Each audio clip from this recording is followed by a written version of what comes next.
ஒரே ஆக்ஷன் பிளாக்காக தான் போயிட்டு இருக்கு. இப்போ மகாநதி சீரியலை பொறுத்த வரைக்கும் நிறைய விஷயங்கள் அடுத்தடுத்து நடந்துகிட்டு இருக்கு. அதில் என்ன மாதிரி விஷயங்கள் அடுத்து வந்து கதையை எப்படி கொண்டு போக போகுதுன்னு பல கேள்விகள்லாம் இருக்குது. இதில் ஆனால் ஒரு விஷயம் ரொம்பவே நல்லா இருந்துச்சுன்னு தோணுது. என்ன அப்படின்னா வந்து தோணுனது காவேரி அண்ட் நிவினுக்குள்ளே இருந்த ஒரு பேச்சு, அந்த இது வந்து கடைசியில் வந்து நல்லா இருந்துச்சு. அதுக்கு முன்னாடி வந்து இப்போ குமரனை வந்து பார்த்தீங்க அப்படின்னா வந்து துரத்திட்டு வந்து ஆட்கள்லாம் வந்துட்டு இருந்தாங்கல்ல, அவங்க கண்ணில் மண்ணை லிட்டரலி மண்ணை எடுத்து இப்படி வீசி எரிஞ்சிட்டு அவர் தப்பிச்சு ஓடிடுறாரு குடுன்னு. ஸோ அது ஒரு பக்கம் நடந்து எப்படியோ எஸ்கேப் ஆயிடுறாரு. இன்னொரு பக்கம் வந்து பார்த்தீங்க அப்படின்னா வந்து பசுபதியோட வீட்டில் பசுபதி அந்த வெண்ணிலாவை போட்டு தலை ட்ரை பண்ணுறாருங்கிறத ஒட்டு கேட்டுறாரு. இப்போ நிவின் அவர் என்ன பண்ணுறாரு, அந்த இடத்த விட்டு கிளம்பி போயிடுறாரு. அது இவங்க ஏதோ சவுண்டு கேட்குதுன்னு வெளில வந்து பார்த்தா அது பூனை அப்படின்னு முடிவு பண்ணிக்கிறாங்க. ஸோ இதுக்கு நடுவில் தான் வந்து காவேரிக்கு கால் பண்ணி குமரன் வந்து நான் அந்த நம்பிராஜன் இருக்க இடத்த நான் கண்டுபிடிச்சிட்டேன், பசுபதி இருக்க இடத்த வந்து நிவின் கண்டுபிடிச்சிட்டான், எல்லாத்தையும் சரி பண்ணிடலாம் அப்படின்னு உங்களுக்கு நிம்மதி வருது. ஆனால் வெண்ணிலாவோட உயிருக்கு பிரச்சனை இருக்குன்னு நிவின் சொன்ன உடனே நேராக கிளம்பி அங்கே போக அங்கே ஒரு ஆள் வந்து இப்படி முகத்தில் வந்து தலையணை வச்சு அமுக்க வராரு.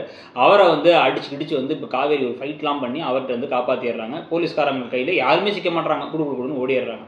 ஸோ அதுவும் நடந்துருச்சு. நடந்ததுக்கப்புறம் போலீஸ்லாம் கோவப்பட்டு இன்னும் கொஞ்சம் பந்தோபஸ்தெல்லாம் வந்து அதிகரிச்சு, ஆனால் வாசல்லே வந்து நிவினும் காவேரியும் நின்றுகிட்டே இருக்காங்க. நிவினும் காவேரியும் நின்று என்ன பண்ணலாம் அப்படின்னு பேசிட்டு இருக்கும்போது நிவின் காவேரி எப்படி நிற்க விடுறாங்க போலீஸுங்கிறது தெரியல. ஏன்னா இவங்களும் வந்து அந்த பொண்ணு என்ன சொல்ல போகிறாங்கிறத போலீஸ்க்கே தெரியாது. ஆப்போசிட்டாகவும் சொல்லலாம்ல. அப்போ இவங்க 2 பேரும் இந்த இடத்துல இருக்க விடக்கூடாது. ஆனால் அந்த லாஜிக்லாம் இல்லாமல் நிற்க வச்சிருக்காங்க.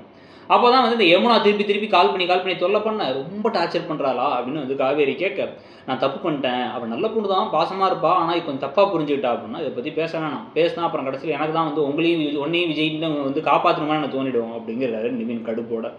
ஸோ அதுக்கு பிறகு வந்து நிவினே வந்து கவனித்து காஃபி வேணுமா டீ வேணுமான்னு தாங்குன்னு தாங்குற காட்சிகள் ஒரு பக்கம் இருக்குது. முன்னாள் காதலி அதே சமயத்தில் ஆனால் அந்த ஒரு எண்ணத்தோடு இல்லாமல் உண்மையான பாசத்தோட ஃபோனில் கூட வந்து யமுனா காவேரி சிஸ்டர் தான் வச்சிருக்காரு. தாலியெல்லாம் கட்டி இத்தனால ஆனதுக்கப்புறமா அதெல்லாம் பற்றி நீங்கள் என்ன நினைக்கிறீங்க? இந்த கதை போகிற போக்கில் இதுக்கப்புறமா நிவின் அண்ட் யமுனா சேர்ந்து வாழ்கிற மாதிரி அமையணுமா, இல்லை வேணாம் அதை பிரித்து விட்டுலான்னு நினைக்கிறீங்களா? நாளைக்கும் ஒரு பெரிய ஆக்ஷன் பிளாக்லாம் இருக்க மாதிரி இருக்குது. அதை பற்றி உங்கள் கருத்து என்னங்கிறத சொல்லுங்கள். அப்படியே இடம்பொருள் சேனலையும் சப்ஸ்கிரைப் பண்ணிவிடுங்க. தேங்க்யூ.